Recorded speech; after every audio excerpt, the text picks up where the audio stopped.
For the first 6 months, Jobs moved like a shadow. He sat in meetings, asked questions, and said almost nothing.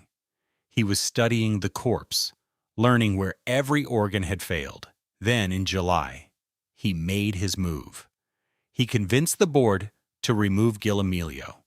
Within weeks, he had pushed out most of the existing directors and installed his own allies, including Larry Ellison of Oracle.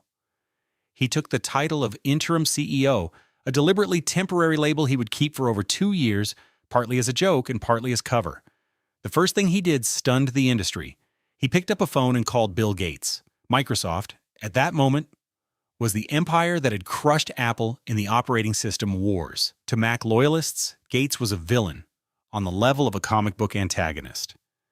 And Jobs asked him for money. He asked Microsoft to invest $150 million in Apple stock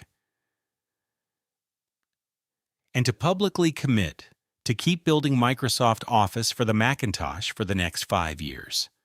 In exchange, Apple would drop a long-running patent lawsuit and make Internet Explorer the default browser on the Mac. The deal was announced live at the Macworld Expo in Boston in August 1997. When Bill Gates appeared on a giant screen behind Jobs, the audience of Apple faithful actually booed. Jobs let them. Then he explained, with a calmness that bordered on cold, that the era of Apple having to win for Microsoft to lose was over. Apple had to be healthy on its own terms. The boos turned slowly into stunned silence. The deal saved the company's credibility overnight.